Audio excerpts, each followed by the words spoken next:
Olá! Bom, se tem um assunto que já está tirando o sono de muito gestor e sócio por aí, é este. A partir de 2026, as regras do jogo corporativo vão mudar drasticamente com a nova Lei 15.270. Aqueles hábitos financeiros meio informais, que a gente sabe que acontecem e muitas vezes passam despercebidos no dia a dia, estão se transformando em passivos fiscais gigantescos, literalmente da noite para o dia. Então, na nossa análise de hoje, nós vamos entender exatamente quais são esses riscos tributários e, claro, como preparar o terreno para essa nova era de fiscalização implacável. Para organizar nossa conversa, vamos passar rapidamente por 5 pontos bem diretos hoje. 1. O fim da informalidade. 2. O poder e os prazos da ata societária. 3. A temida distribuição disfarçada de lucros. 4. O perigo do caixa alto. E, por último, algumas situações especiais e o caso dos sócios retirantes. É um roteiro bem estratégico para as diretorias. Ponto 1. O fim da informalidade.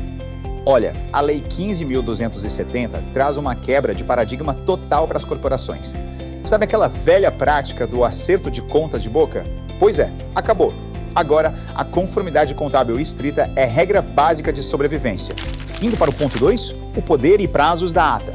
Aqui, a documentação formal deixa de ser só uma burocracia técnica e chata e passa a atuar como um verdadeiro escudo de defesa para qualquer negócio. Certo, vamos dar uma olhada nisso aqui com bastante atenção porque os prazos já estão correndo. Já em dezembro de 2025, o radar liga com a exigência de formalização da ata de isenção. Logo depois, em janeiro de 2026, já pode ser necessário prorrogar essa ata por meio de liminar. Aí pulamos para abril, que é aquele momento crítico para a ata societária de aprovação de contas. E em maio, temos a previsão de julgamento de eventuais prorrogações. Ou seja, o planejamento das empresas precisa começar imediatamente. E por que, afinal, a ata é tão decisiva assim? Basicamente porque ela consolida a história oficial e legal da empresa. Ela prova a aprovação da distribuição, mostra os critérios claros que foram adotados, registra a concordância formal de todos os envolvidos e, o mais importante, dá rastreabilidade à coisa toda. Sem esses registros certinhos, a Receita Federal pode, e muito provavelmente vai, interpretar as movimentações financeiras como uma simulação ou pior, como remuneração disfarçada. E falar sobre remuneração disfarçada nos leva direto para a maior zona de perigo atual para os gestores. O ponto 3. A distribuição disfarçada de lucros, a famosa DDL. Compreender isso é obrigatório em qualquer conselho de administração hoje. Mas, na prática, o que é a DDL?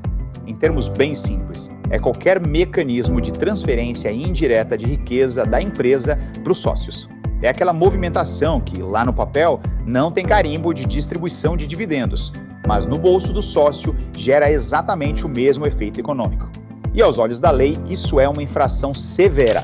Sabe aquelas operações que, internamente, às vezes são justificadas como é só para dar mais agilidade aos negócios. Pois é, de fora, as autoridades e os auditores enxergam isso como uma clara manipulação de recursos corporativos, como um desvio financeiro feito pelas sombras.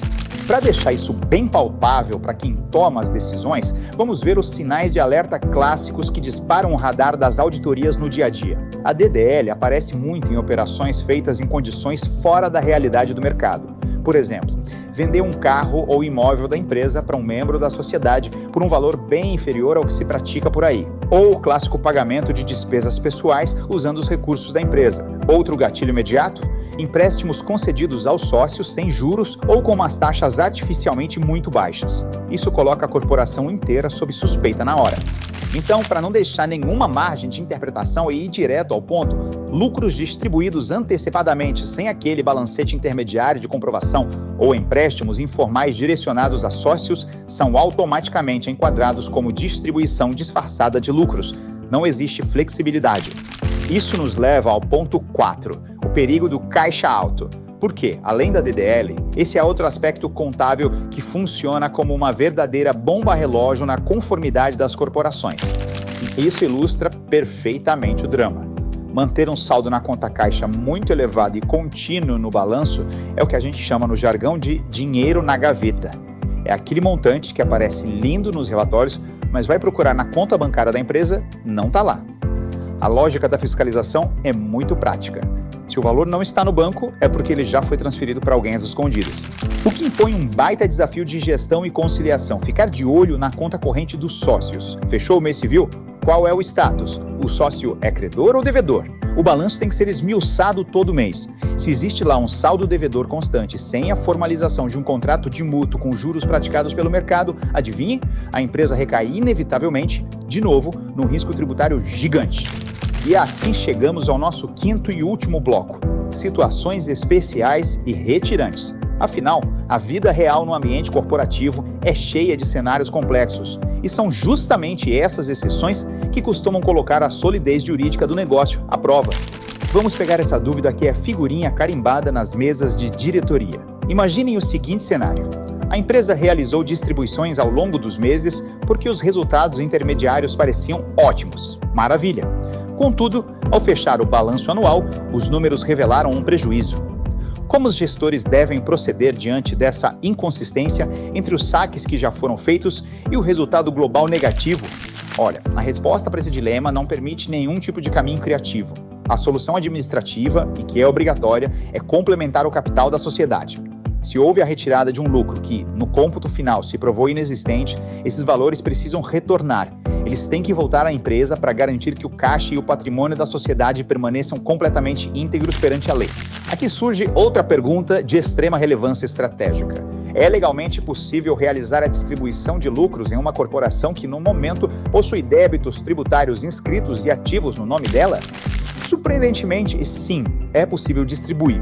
Mas, atenção! Mediante uma barreira de proteção muito clara. A lei exige que exista uma garantia real, ou seja, uma reserva de bens ou rendas da empresa que seja comprovadamente suficiente para liquidar aquela dívida fiscal instrita. Apenas e tão somente com o débito devidamente assegurado é que o fluxo de capitais rumo aos acionistas é permitido. O que nos leva a uma questão sempre muito delicada de saída societária. No caso de um desligamento, o sócio retirante tem o direito de reivindicar a parcela dele sobre o saldo de lucros isentos que ficaram retidos lá na empresa? Para responder isso, nós precisamos separar o raciocínio em dois campos: o aspecto tributário de um lado e o aspecto societário do outro. É absolutamente crucial entender que o lucro isento pertence legalmente à sociedade em si e não a cada indivíduo separadamente. Por isso, toda distribuição é uma decisão livre da empresa, o que exige que qualquer acerto no momento de saída passe por uma negociação extremamente bem alinhada e, sem nenhuma exceção, meticulosamente formalizada através de uma ata ou aditivo contratual. E absolutamente tudo que nós destrinchamos aqui hoje converge de forma incontestável para esta constatação. Sem ata bem elaborada, o risco aumenta. É a formalidade que cria a segurança das empresas. Esse alinhamento fino entre o que acontece na operação e o que está chancelado no papel é, de longe, a defesa mais efetiva que existe contra as autuações. Então, para fechar nossa análise estratégica de hoje, eu deixo esta provocação final para os conselhos e diretorias refletirem. Será que a atual estrutura de registros societários e práticas financeiras das empresas vai conseguir suportar o rigor da fiscalização que já está se aproximando para 2026? O momento de alinhar os procedimentos contábeis com a realidade legislativa e eliminar de vez qualquer margem de informalidade é exatamente agora, antes que a nova regra entre com tudo. Muito obrigado por acompanharem esta explicação, que a busca pelo rigor e excelência na gestão dos negócios seja sempre a grande prioridade. Conte sempre com o Grupo Controller. Até a próxima!